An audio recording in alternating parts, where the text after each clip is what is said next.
Assalamualaikum warahmatullahi wabarakatuh. Jumpa lagi sama saya, Indra Agus.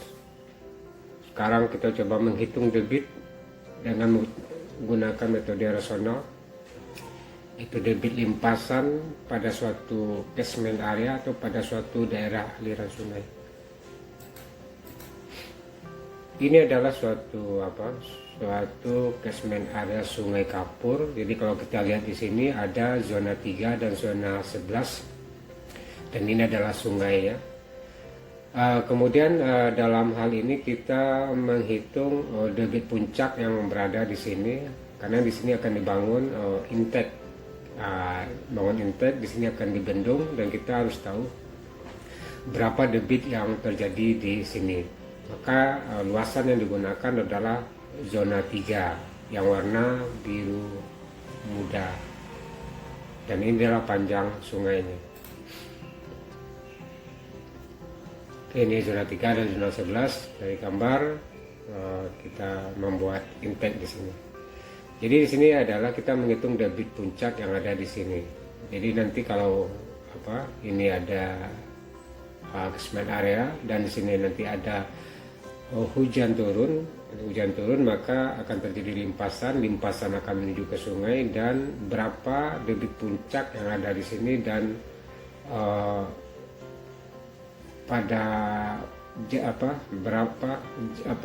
berapa waktu sampai ke debit puncak. Dalam ini adalah berapa waktu konsentrasinya nanti. Itu bisa kita tentukan, dan ini adalah semuanya adalah pendekatan. Ini adalah rumus empiris. Kita lanjutkan. Ini adalah data hujan yang digunakan untuk menghitung curah hujan rencana, dan ini adalah curah hujan harian maksimum yang kalau kita lihat ada 20 tahun, dimulai dari tahun 1995 sampai 2014. Nah, ini adalah datanya. Setelah itu kita menghitung curah hujan rencana. Dalam hal ini kita menghitung dengan metode Gambel, dan ini adalah hasilnya. Ini adalah curah hujan rencana untuk berbagai periode ulang hujan. Ini ada PUH atau periode ulang hujan 2 sampai 100, ada yang 50, 25, 15, 10, 5, 2 tahun, 1,25 tahun. Jadi dalam hal ini perencanaan intake kita coba menghitung dengan PUH 100, atau kita bisa menghitung seluruh curah hujan ini, berapa debit yang terjadi. Ini adalah metode rasional. Metode rasional kita kalau persamaan adalah seperti ini. Debit sama dengan CIA, di mana C itu adalah koefisien pengaliran, I itu adalah intensitas, A adalah luas catchment area. Jadi luas ini kalau ke dalam kilometer luas, I adalah dalam milimeter per jam, dan C tidak ada dimensinya, tidak ada satuannya. Jadi 0,278 adalah konversi dari milimeter per jam dikali dengan kilometer luas, itu akan menjadi meter kubik per detik. Ini adalah keterangan dari persamaan debit metode rasional, persamaan debit limpasan.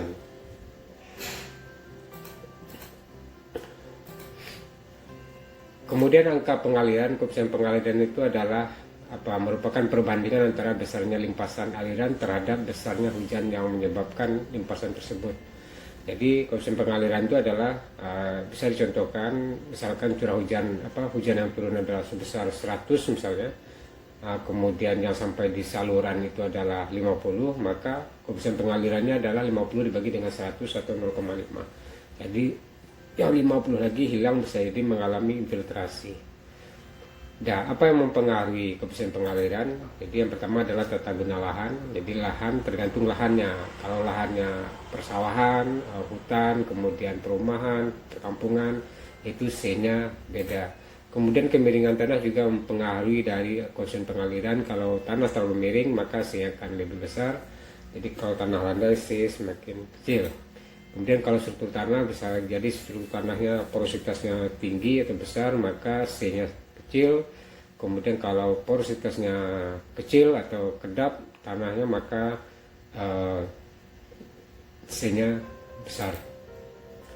Kemudian ada juga kelembapan. Kalau tanah itu lembab, maka C-nya kecil, besar ya. Tapi kalau tanahnya kering, maka C-nya kecil. Nah, itu adalah koefisien pengaliran. Jadi koefisien pengaliran itu adalah perbandingan debit yang sampai di air yang sampai di sungai atau saluran dibagi dengan jumlah air yang turun, jumlah besarnya hujan.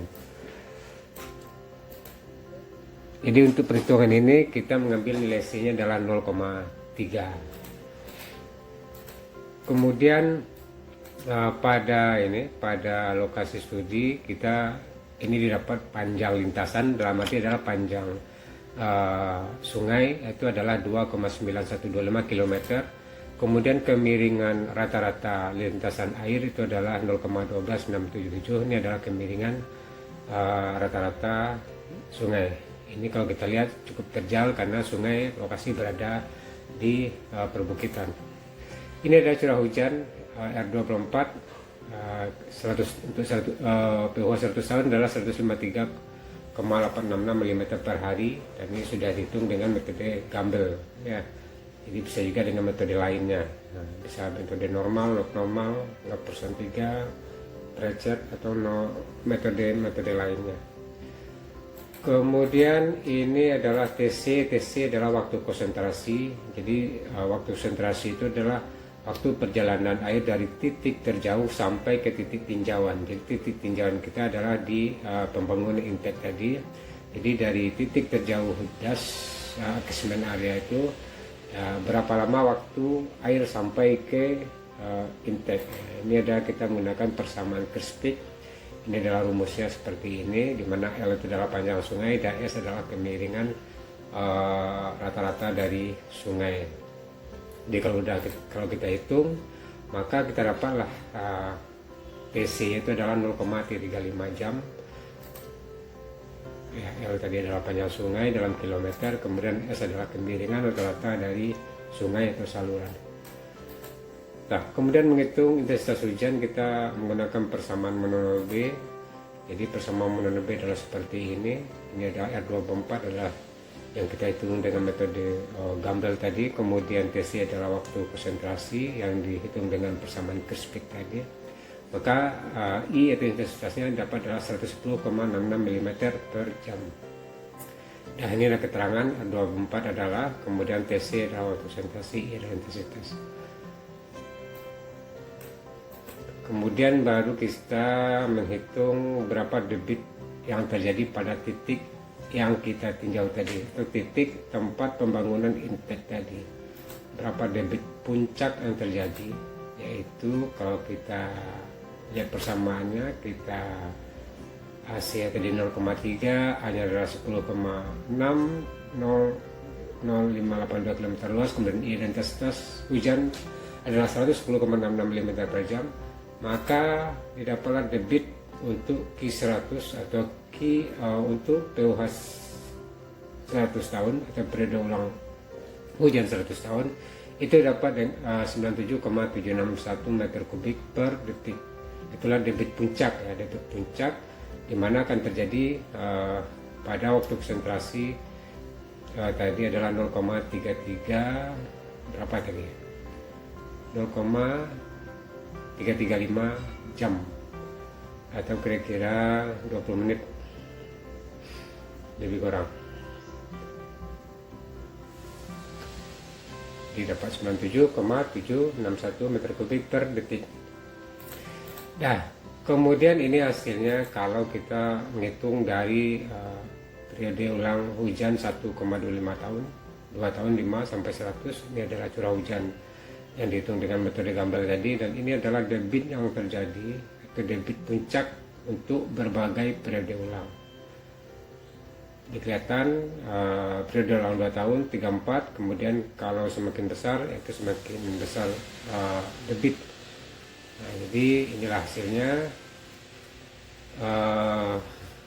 dengan metode rasional, di debit puncak yang terjadi pada titik yang kita tinjau tadi. Terima kasih atas perhatiannya. Mudah-mudahan apa yang saya sampaikan ini ada manfaatnya. Saya sudahi dengan mengucapkan Assalamualaikum warahmatullahi wabarakatuh.